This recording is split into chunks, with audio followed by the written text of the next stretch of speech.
You guys, welcome back. Um, sorry, let me turn off my ambient music here. Welcome back, you guys.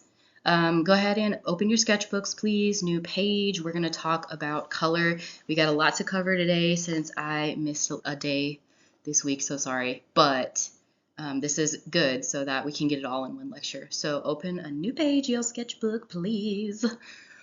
I'm going to say this again for my online folks, but some of the diagrams in here I'm going to ask you to copy down with watercolor or alcohol markers or gouache or acrylic, whatever color mixers you guys have to use. You don't have to go buy the extra stuff I said. Just choose one medium.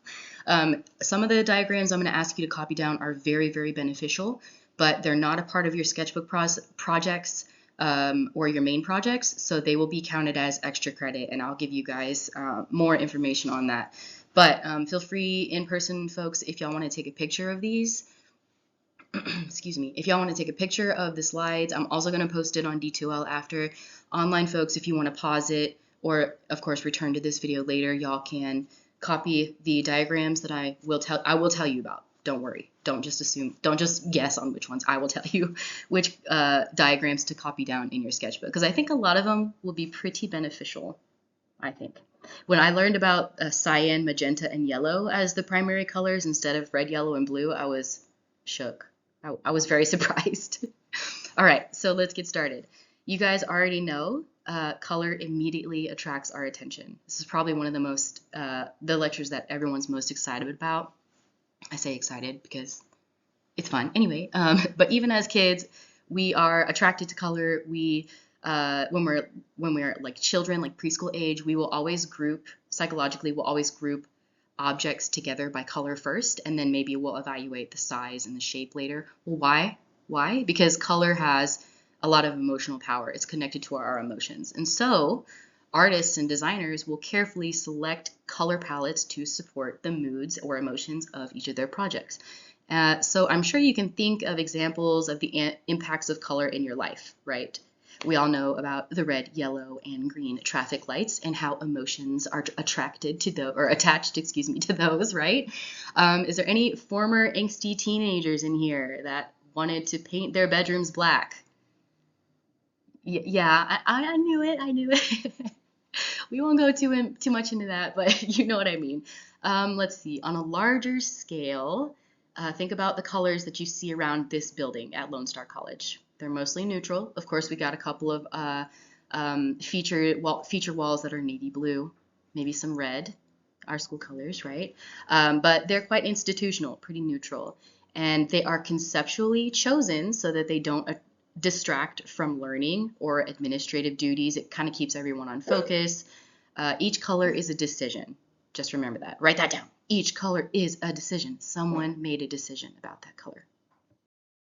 The emotional impacts of color can change over time, and they also vary from place to place. So if you're in a different country, a color might, mean something different, as you can imagine. Right now, the color trends are shifting as well. You could probably, okay, so I'm recording this video in March 2023, and we're seeing, we're going from winter to Texas spring/summer. So we're transitioning seasons. So of course you see colors changing. Some trends that I've noticed so far is there's a turn in graphic design, for example. There's a turn away from this thing called bland branding or blanding. A lot of the companies who did branding prior to now were really simple, minimal, but now we're getting to more ornate stuff. If you look at Gucci, Gucci's already started doing this. Gucci is using more serif fonts, which are the typefaces that have the little feet on them, like Times New Roman. And they're also gearing toward more hand-drawn graphics and things like that. So just like those things have a tendency to change, the meanings of color and the intensities of color also change over time. And therefore, like I said, the emotional impacts of color can change over time as well. Right. That's why, that's also why holiday colors, red and green are really popular colors during Christmas time. but green means something different now, like with St. Patty's Day coming up. Anyhow, you guys get it. So to help us kind of explore the impacts of color, companies like Neenah Paper Company, Neenah, Neenah Paper Company has made these really fun books. Well, fun for nerds, I guess. Fun for nerds. These books describe the effects of color. So this is like an index type thing that you see on the screen. I actually have one of these. It's very helpful and fun. And it lists each color as if it has its own personality. And it even lists their own astrological sign of each color. I think this is one. No, this isn't one. That's a different book. But this one also talks about, or it just describes color as like this type of character. So if this type of blue were to have a personality, almost kind of like Crayola crayons have their own little personality, like the new blue crayon, the newest blue crayon has its own little person. The M&Ms have their own little personalities, different colors. Anyhow, y'all get it. Books like these are shortcuts and they're fun little tools to have, but it also is helpful for designers to use them and to remind them that designers should make things for people. So if you are a graphic designer or an interior designer or something like that, it's easy to get caught up with color relationships and color theory and what your goals are for the project, but you also have to remind yourself that you're designing for people. And so having this little book around that gives each color a character type or traits is a good refresher for your mind. It's fun. I'll see if I can bring my copy in here. And for my online folks, I will try my best to get a good photocopy and post it for y'all, a little close up of my book. Like the one we just saw, there are many shortcuts that designers and artists use. When I paint, I actually have one of those Pantone color picker paint swatch thingies that you see on like HGTV. A lot of the designers will have like these little flippy books, or I don't know, like stacks of color cards for paint colors that they'll use. And I do use one of those to choose the right shade of green or the right tint of yellow that I want to use in my paintings. So there's lots of tools that designers use. But I do want to say this. The tools are great, but the element of color is hugely complex. You guys know that there's like an infinite amount of colors, right? Well, then that would also mean logically that there's an infinite amount of potential meaning disguised behind each color. So to break it down, though, to make it a little less complex, we're going to break it down and we're going to talk about 3 major characteristics of color. We'll talk also about color harmony and disharmony, and we'll see how color is used in various ways. So please be sure to take notes in your sketchbook. Again, you're already starting, I see. I would also like you guys to, as a reminder, get either your alcohol markers, your watercolors, acrylics, gouaches, whatever color mixers that you have available. And I want you to copy some of the color diagrams in your sketchbook as extra credit. I will let you know which ones. This is just a reminder. The chart on the screen is kind of just a summary of the things we'll talk about. We'll talk about additive and subtractive colors and process colors, which is used in printing. We'll talk about color relationships, analogous, monochromatic, complementary, and then of course we'll talk about the characteristics of color, the intensities and saturations, and then tones, and then contrast. So this just a little refresher, but I just wanted to give you a little, I know I didn't really say anything about the chart on the screen, but you don't need to write it down right now. You could take a picture of it, or you could go back to this if you want to write it down, but we're gonna go back. This is like a little cheat sheet, I guess. Let's get complicated. All right, color physics involves talking about how colors are created and how they work with one another. Color theory, though, is a little bit different, and it's both a science and an art of color interactions. So color theory is about colors and their interactions. Okay, so where do I start? Okay, scientifically, any science people in here? Okay, a couple of you.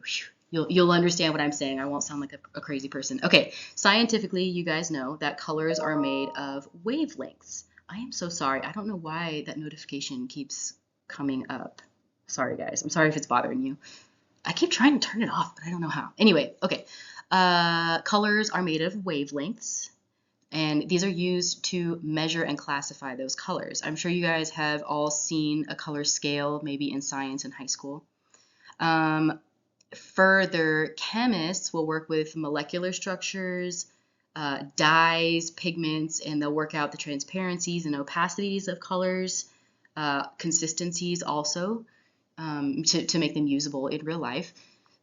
Physiologists study color and light and how they affect our brain, and psychologists study the expressive effects of color on our mind and our spirit. So as you can see, color encompasses many forms in many different fields, not just art and design. But you could say that the artists and designers benefit from all of that research and all of that science.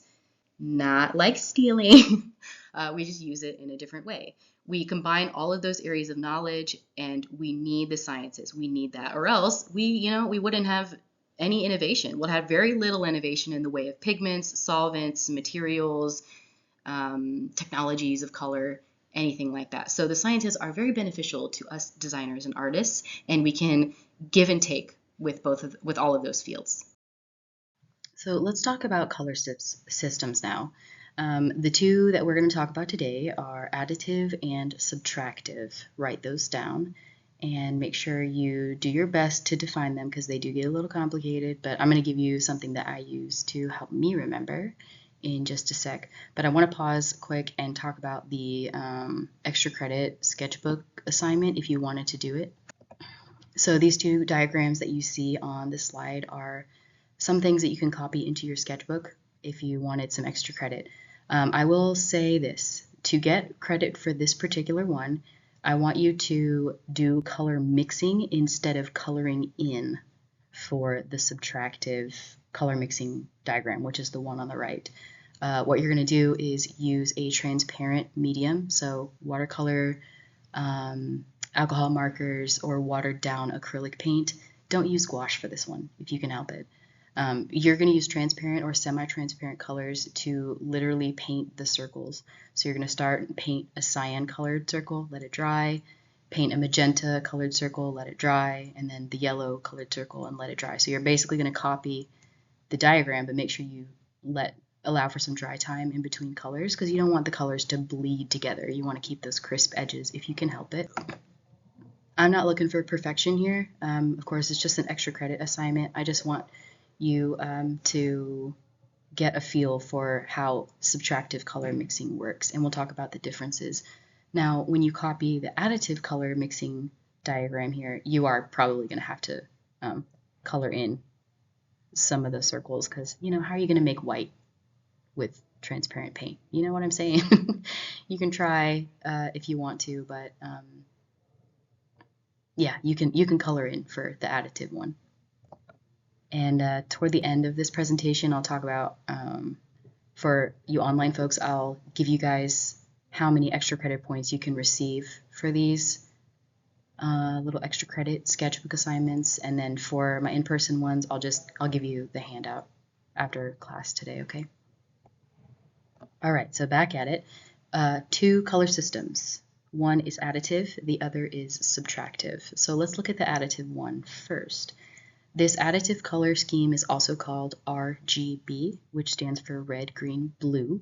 And you can see those are the primary colors circles on the outside, the red circle, the green circle, and the blue circle. The additive color system is frequently used in digital works. So all of the colors that you see, especially on this presentation, are a mixture of red, green, and blue. And they're mostly used in digital works because additive color mixing combines beams of light, beams of projected light. So RGB color systems usually have light emulating from them. So like if you're a gamer, you probably have RGB keyboards or like a mouse or a game controller. Those rainbow lights, like the string lights that you guys have, those are RGB. And so if you are a gamer and you have some of those setups, you have seen the multitude of colors that it can create. It's like a really cool rainbow color shift gradient effect. So RGB is a great way to talk about additive color. But you have to remember that it's, sorry, I'm not being very clear. RGB system is an additive color because it combines. It combines beams of light. Additive, combine. Makes sense? Combines beams of light. And so when you add all of the colors together, you can see in the middle there, in the middle section, you get white. So one more time, additive color system means that you combine beams of light. And you can remember that all these combinations of beams of light in the additive system will make white. Make sense? So what I do to remember this is I just remember 3 words: additive, combine, light. And I remember, like if I were to just see a picture of this, I would know this is the additive color system. Okay, got it? All right. Subtractive colors are different because they don't necessarily need light to show up, at least not light projected behind them. So when you look at an object in life like a banana, you will see it as yellow or yellow-green, whatever, because all of the other colors that are being projected onto it, I guess, are soaked in or taken away or subtracted, which is how I remember the subtractive color system. Yellow is the color that's left over, which is what you see. So science. Any science folks in here? Yeah, can you guys maybe like write me an email so I can explain this a little better? Okay, good. I'm glad you guys understand, because I'm not a science person. I understand it like conceptually, but saying it out loud is very, very difficult. So hopefully these pictures help, I guess. Because I mean, I'm not teaching science, you know, I'm teaching color. Okay, anyhow. So different from additive color. Remember we said additive color involves light. Subtractive colors are more physical. So this is what you work with when you use paint or like like pigments, makeups, all these types of things. These primaries differ from the additive color. So additive color has RGB, subtractive color has cyan, magenta, yellow. And you can see those on the circles. So maybe you're thinking, cyan, magenta, yellow, cyan, that's familiar. And you're right, because when you buy toner or ink for your printers, they come in packs of CMYK, or cyan, magenta, yellow. And K, yeah, oh, and the K stands for black. So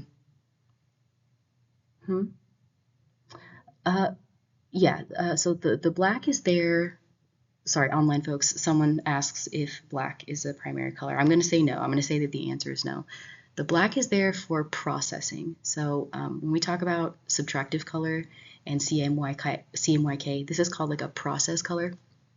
I'll show you an example in a second, but the black is there basically because it helps to add contrast where the other colors can't, or it's more efficient. I mean, and obviously, of course, we use mostly black ink when we print because words, you know, typing, books, things. Most images are black and white. So there's a couple reasons why black is in there, but it really more efficiently aids in the adding of contrast and saturation to your color prints. So I'll show you guys an example. These are examples of what I mean when I say process colors. So when printers spit out an image for you, it's usually involved with the CMYK color scheme, the cyan, magenta, yellow, and black. And what it does is it will superimpose a bunch of really tiny dots onto paper to create an image that's like the illusion of clarity. It makes an image. So it's just a bunch of dots. It's like pointillism.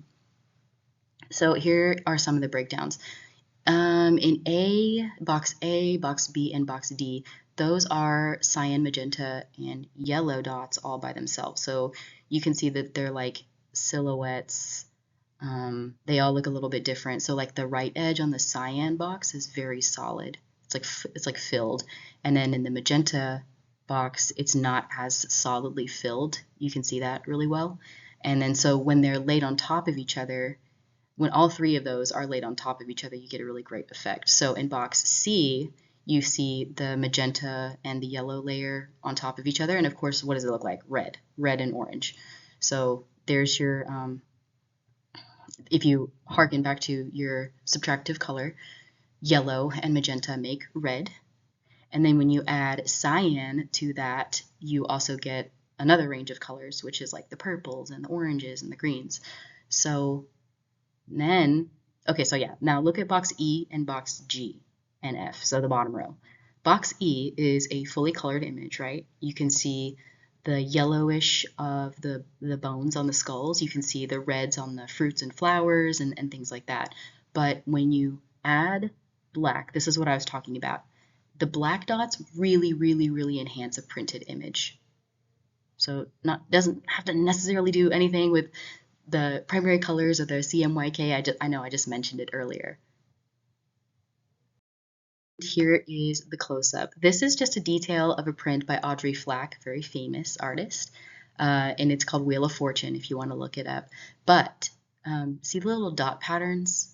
If you kind of look closely, if you can't, you can have a look at like old newspapers and magazines, any like printed source material. You can still find those really juicy details of all the dots kind of overlapping one another. Printing is still done this way, you guys, and there's many innovations, but appreciate and also change your toner in your printer so you can get good prints like this. All right. I also want to mention that colors are rarely seen in isolation, and they are influenced by their context. And so, of course, lighting also affects our perceptions. And this goes back to the same concept that I think even the master Bob Ross even said something like this once. You can't experience darkness without light, and you can't experience light without darkness. It's all about context. We don't know that something is dark unless we understand what, brightness is. So we're actually going to go into these concepts, these 4 things on this slide. We're going to go into them a little bit more depth, but I want you to write down these 4 terms, and maybe you can do a little bit of independent research on them. Yeah, because I want to show you guys some cool exercises from Joseph Albers in a different PowerPoint. But anyhow, so we're later on going to talk about 3 principles of simultaneous contrast, and I want you to list these out. This is the first bullet point down there. The first principle of simultaneous contrast is light versus dark. The second one is complementary versus neutral gray. And the third simultaneous contrast principle is analogous variation. And if you're curious, these are visible in A, B, and C on the right-handed side. So in A, just a quick view. In A, you have lightness versus darkness. And you can see how the tealish square in the middle appears to be lighter or darker. In B, you have the neutral gray introduced. Now notice, well, I don't know if you can, but notice that the green square is the same. The teal square is the same in all 3 examples, A, B, and C. But it appears to change because different colors are added. This is the Bezold effect, which is the second bullet point. The Bezold effect basically demonstrates that a change in one single color can alter our perception of pattern. So pattern in this case means the appearance or the intensity or the brightness or the sharpness, etc. of that teal square. I hope that makes sense to you guys, but we're going to go into more depth in a different PowerPoint. The opponent theory is created by a visual overload on the edges of shapes. So the cones, which are like the color sensors in our eyeballs, those cones register only one color in a complementary pair at a time. Yeah, we need to make a different PowerPoint about this because it's so much I can't explain it on this slide. But I want you to know this though, an after image. I have to tell you that.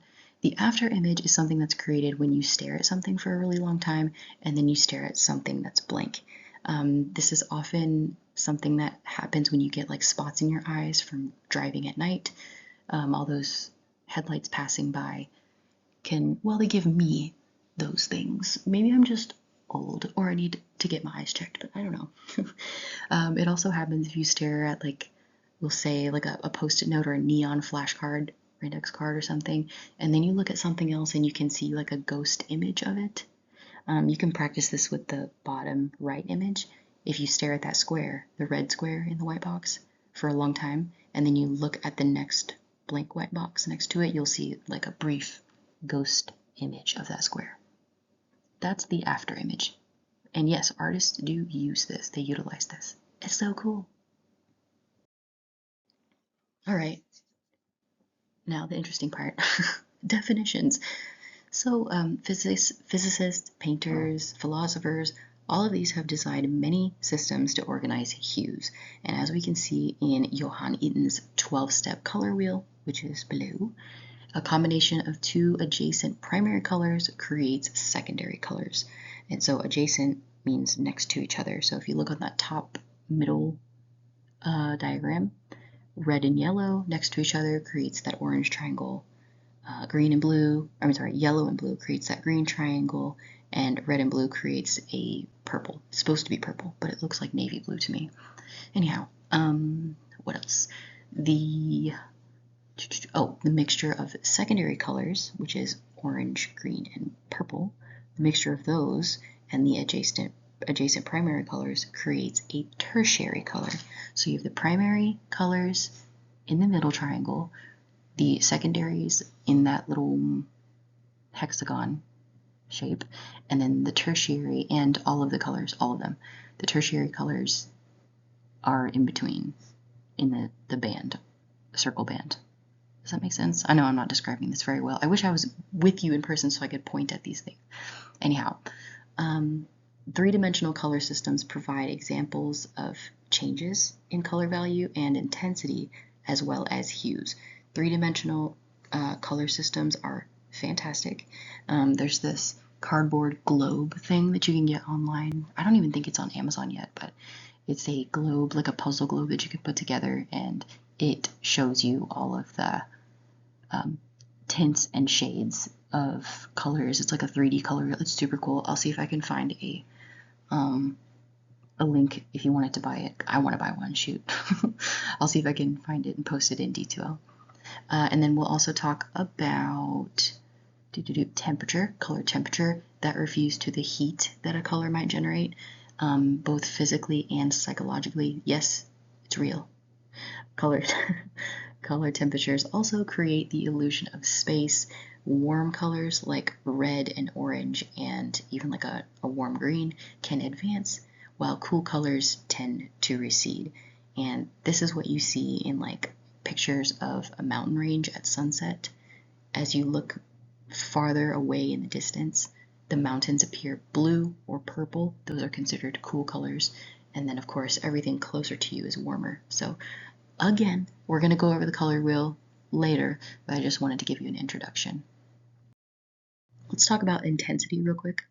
Violet, blue, green, all these colors are inherently, like characteristically darker in value than pure yellow or orange. Now I want you guys to know this. This isn't always true, but the science behind that claim makes it factual. So there is a way that you can make a cool yellow or a super dark yellow or a really light green.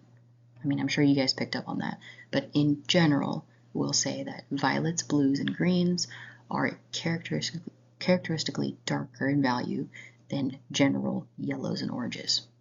Okay, the primary colors are the most intense colors, and when we say primary here, we're talking about yellow, red, and blue.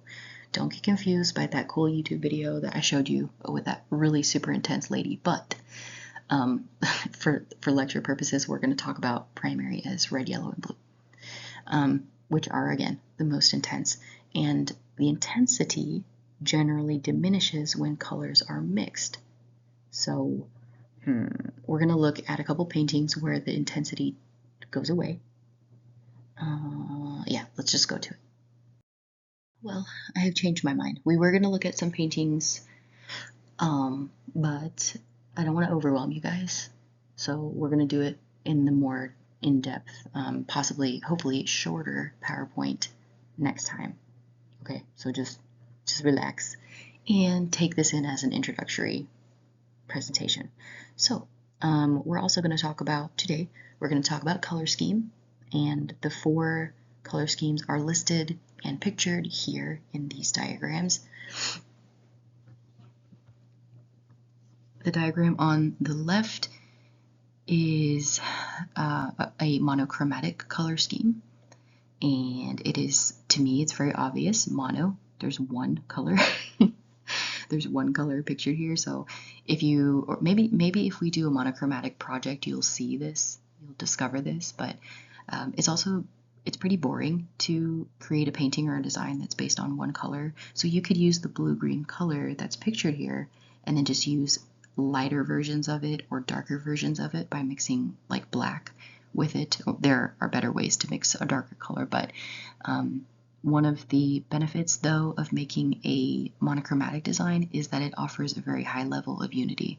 So as you can imagine, if everything is blue-green or a variation of blue-green, then there's not too much excitement, too much interruption either. So minimalism is something that sometimes uses monochromatic colors, schemes. Okay, pretty easy, right? The next one is analogous colors. And this is very close to a monochromatic, but of course it adds more colors. So blue and green, and then blue-green. So you'll have a really intense color, blue, which is one of the primaries, if you remember, very intense. I mean, it does achieve a very similar amount of unity if you use an analogous color scheme, but it offers a little bit more variety, so it makes the design a little bit more exciting. Okay, now the fun part. When you get complementary color schemes, I use this often in my paintings. I find that having complementary or opposite color schemes, like opposite on the color wheel, like you see the red and green, you can get really good neutral colors, really rich neutral colors if you mix red and green. So if you mix red and green in paint, it's like a brownish gray. It's gross, actually. But if you add white to it, and then maybe like a little bit more red, you get lots of different like shadowy colors, and it makes your painting super rich.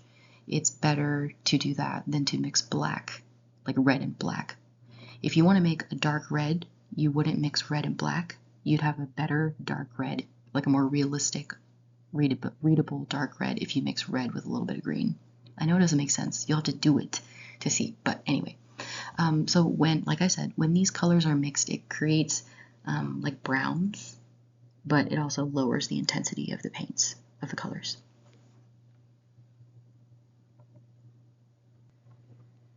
Here's another fun thing that I've learned. Complementary colors are super fun to me, and what I've discovered is that purple and yellow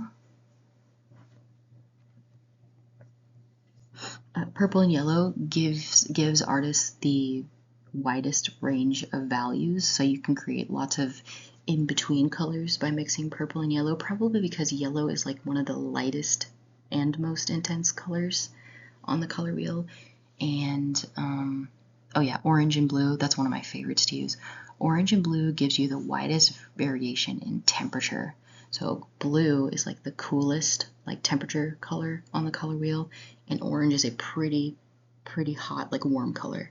So when you mix those two together, like all the in-between colors can vary in coolness and warmness, I would say. You can't really achieve the same thing with yellow and purple or with red and green. Just for some reason, it just doesn't work that way.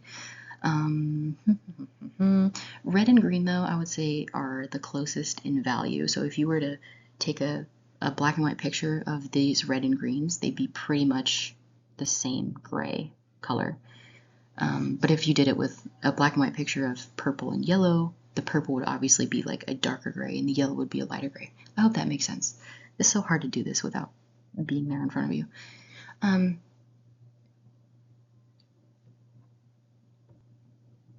But sometimes, to get back on track, sorry about that. Sometimes though, using complementary colors gets a little bit intense, or a little repetitive, or maybe you just want to switch it up a little bit, create a little bit more visual interest. So a lot of times what artists will do is something called a split complementary, and that is pictured on the farthest right. So basically what this means is you're going to choose a complementary relationship of colors on the color wheel, but you're going to use the adjacent colors of one and instead of the complement. So let me, just read the diagram. So the complementary relationship they chose was red-violet and its opposite, which is yellow-green. But they're not using yellow-green. They're splitting it, and they're using full yellow and full green. That's split complement. And so what that does is, of course, is gives you even a wider range of possibilities for color relationships. So I guess I would call that the most advanced, or the person who thinks too much uses this color scheme sometimes if you're a painter, or the most advanced and more educated or practiced. It's a fun one. Okay, I've changed my mind again. Welcome back. I'm making this PowerPoint as I go. I don't know if you can tell. I'm sorry, guys. So here is an example of a monochromatic painting and an analogous photograph. I'm sure you can guess which one is which. The monochromatic painting is that blue-green one by Mark Tansey on the left, discarding the frame. So it appears here that he's using that blue-green color and darker and lighter variations of that color. Okay, and then analogous color is using like the 3 side-by-side colors on the color wheel. So we have yellow-green, green, and blue-green, and blue. I mean, some artists, you can use as many colors as you want, right? But all of these colors pictured in the place setting, chromatics place setting, they're all adjacent. They're all next to each other on the color wheel. So we would call that analogous. Okay, and here are our complementary and split complementary artworks. Let's see, Francis Bacon clearly is using red and green. And Georgia O'Keeffe is using what? What do y'all think? I would say that she's probably using red and blue-green and yellow-green in this one. But, I mean, artists can do whatever they want, right? And so it looks that Georgia O'Keeffe is splitting up the blue and the yellow a little bit farther than a blue-green, and even the red though. But you can tell it's not as conflicting. Sorry, let me rephrase. Georgia O'Keeffe's painting is not as conflicting as Francis Bacon's painting. Francis Bacon's portraits might, well, this is a personal thing, but they make me a little bit uncomfortable. Georgia O'Keeffe's painting here also makes me a little bit more uncomfortable. This is not very like her to do a super dark painting like this, but less uncomfortable, probably because the intensity of the colors is a little bit muted in hers. And the reds and greens in Francis Bacon's paintings are very intense. I'm not really sure why, but you can see the psychological difference it might have on you. Ooh, let's talk about harmony and disharmony. This one's fun too. The triadic color scheme pushes choices even further apart and is used when a variety and a strong impact is essential. So chromatic grays are an alternative for a blend of black and white, which is exactly what I said. Green and red make a chromatic gray. It's better than just using black and white. And what this does, it results in a vibrant color harmony. So, I mean, you can imagine if you're going to use red and green, complementary, and then you mix them together and you don't really use any other colors, like your painting or design is going to be pretty harmonious. Okay, earth colors are usually warm in temperature and they create a type of analogous harmony anyway. And harmony is it's also very trendy. I think I'll go into this in the other lecture, but there was a point, you guys remember the newest Blade Runner movie? The one with, what's his name? Not Ryan Reynolds, Ryan Gosling. The newest Blade Runner movie featured a lot of like violets and blues, like that neon pink and blues. That's a very popular in film today. Actually, I think it's like more of a deeper red and a deeper blue instead of pink and navy blue.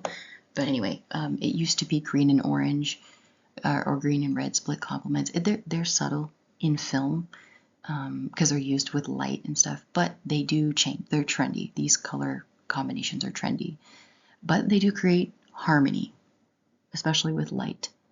And so that is also to say that designers in all creative fields will invent these new color combos each year. So I want you guys to look at Monet's The Magpie painting on the top right. Sorry, my dog is doing something weird over there. It's very subtle, but Monet here uses mostly blues and yellows. And the effect here is so, I mean, Monet is a master, but it's a very realistic feel or impression of this scene. So it's clearly a winter scene, and the sunlight hitting the snow appears warm, and the shadows appear cool. Makes sense, right? Sun is warm, and you can see maybe subtly that the sunlit snow has a lot more yellow, and then the shadows have a lot more blue. Those are complementary relationships. Well, split complementary, I guess you'd say. Very harmonious, right? But on the other hand, end of the scale, you can create disharmony when you use subject matter that is disturbing, or of course when an unusual visual approach is needed. Sometimes you need this. Sometimes you want to create visual disharmony to make the viewer uncomfortable. Let's see. Oh, I can tell you about the example. So the degree and the type of harmony used must depend on the ideas behind the image and on visual context in which an image will appear. So, for example, this smart designers will create disharmony in their work by choosing subject matter or color relationships that are just like, that give you the ick. They're just not good. They're uncomfortable. They just psychologically don't work well with one another. They create chaos or something. Now, that's very different from poor design or bad design. If you have an amateur artist or an amateur designer who doesn't know anything or care about color harmony, then that's a different story. Disharmony is created because of lack of practice or skill or knowledge. Now, the open house extension brochure, which I'm not going to say one way or the other is good or bad design. Either way, it presents a level of disharmony. And the reason I think that it does is because you have like a yellow green and a green yellow. Those color blocks, yellow green and green yellow, and like a smoky blue and a red and black, of course. Now, I think that the red and the green and the yellowish colors are too muted. And even the red one, it's not very intense. It's not like fire truck red. It's like, I don't know, brick red-ish, apple red, something like that. But there's nothing super intense about this design. Everything is kind of muted and smoky, if you will. I know it's not the right word, but it's there's disharmony created because the colors don't mix well. I hope that makes sense. I hope you feel and receive the same kind of disharmonious message from this as I do. Okay, I also wanted to give you another example of disharmony, and I know that this one is intentional. Look on the painting on the top right by Francis Bacon called Three Figures and a Portrait. So, where do I start? The subject matter is human, very fleshy, but because we understand that they're human and fleshy, and then we see those bruise-like blues against the pinks and the reds, it makes us uncomfortable because, I mean, what does that say to you? I just told you, bruises, maybe the color of death or sickness or something. It doesn't seem to be a very healthy color for skin. And then the fact that a lot of the figures and forms here are contorted and twisted and fragmented, and even like they look kind of dissolving, like they're kind of dissolving in some places, and the containers around them, it just seems a little bit uncomfortable. And so this is a subject matter that calls for disharmony. So the idea behind this painting is very important to the color choices here. So in your sketchbook, maybe write down, in every painting you see in this lecture and the next one, which I will remind you of, see if you can write down the color schemes that you see in each. So for this particular painting, we have blues and violets, pinks and reds, yellow, oranges, and yellows. It's a split complement, I would say. I would say yellow is the, maybe not. Yeah, I would say yellow is probably like the most prominent. And then you have yellow, oranges, and the blues, which is the opposite of the color wheel. Blues and violets. Yeah, so like I said, not all artists use color schemes to their like precision. Like they don't stick to the color scheme, but they often don't stray very far, like in that example. And then on the bush cabbage and dreaming painting on the bottom left, this is an example of the earth tones and the chromatic grays. If you want to look this up online to get a closer view, it's actually quite beautiful. But the complement, let's look at like the middle section. You have intense reds, blues, and yellows. And all around them, if there are any grays or any darker colors, they're earthy because they're all mixed together. There's very much success in warmth and getting natural tones when you mix complementary colors together, and that's a relationship that you see through this entire work of art here, even in all the different sections. And so, as we have learned, the effect of color on compositions is pretty profound. In most cases, I would say cool and low intensity colors will appear to recede, like go backwards in space, like away from you. And then the warm, high intensity colors will tend to advance or like come toward you, the viewer.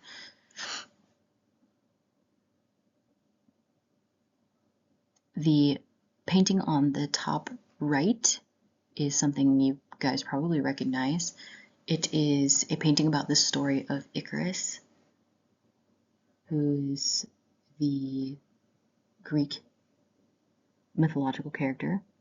I'm sure you guys know the story. His father made him beautiful wings so that they could escape a prison together. But he gave him rules saying, "Son, do not fly too close to the sun for your wings will melt, and do not fly too close to the ocean beneath or you will like be weighed down by the moisture." And of course, Icarus got way too excited and flew way too close to the sun, and his wax wings began to melt, and he plummeted to his very sad death into the ocean. Don't cry. It's going to be okay, guys. Okay, so how would we interpret the painting to depict Icarus? You know, I mean, there's no wings, right? Well, the black figure of the body appears to be surrounded by a blue ocean. The red heart, and it's not a literal shape of a heart or anything like that, but it represents the heart, which pulls the figure upward as if he's being like tethered by that, pulled up by his heart. And what we feel, I guess what we could feel, is that perhaps he's being pulled away from death, which is the ocean, or away from the background, which is the ocean. So anyhow, the yellow bursts, I would say that those are energy.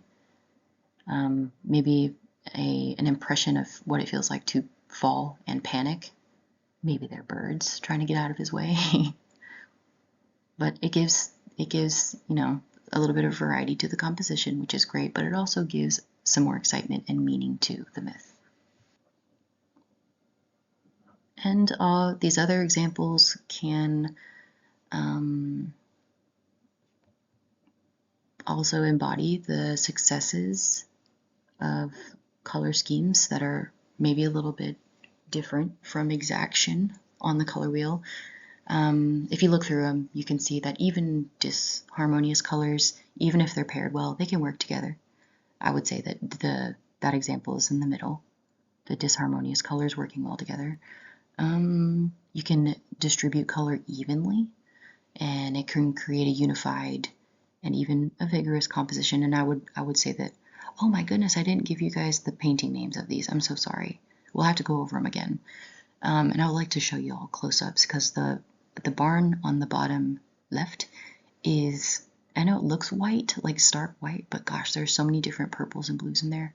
Anyway, so an even distribution of those colors, as I was saying, can create a unified composition, but also a pretty vigorous one. That's why we have to look at it up close.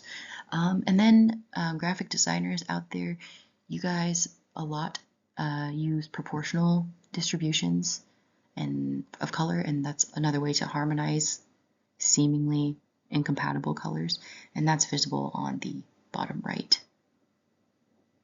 like with those tracks. So if you separate all those colors, it makes a kind of strange, weird color palette, and even each of those wheels has a different grouping of colors. But if you distribute them evenly and proportionately, then they seem pretty pleasant to the eye. I would say they're like jewels. And you guys, all of this is to say that colors are never, I would go as far as to say never. They're never emotionally neutral.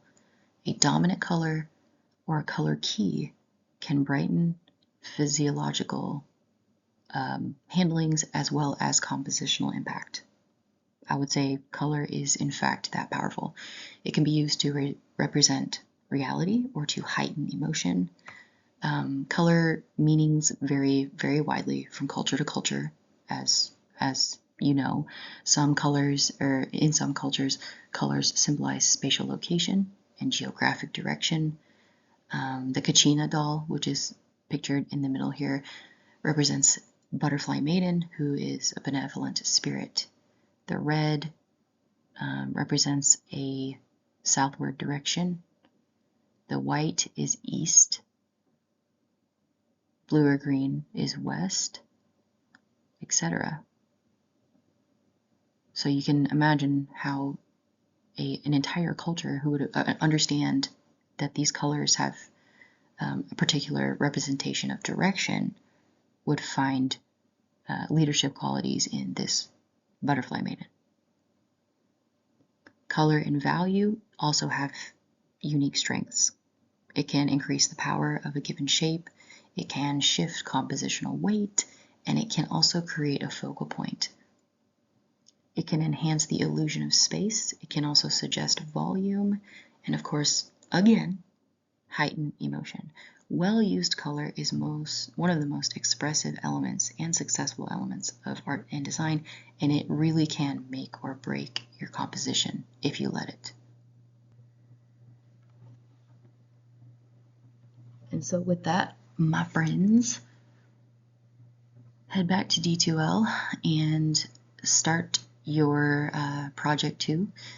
Go ahead and go shopping for your supplies, which I have listed in the project 2 document with the instructions in there. And stay tuned for the next couple of lectures on color. I think I'm going to try and make them short. I know this one has been a pretty long just introduction lecture. If you have any questions, or if I really confused you, please just reach out to me and I'll get your questions answered. Be on the lookout for examples of project 2 as well, and let me know if you'll have any further questions, please. Thank you so much for your attention. You'll have a great day.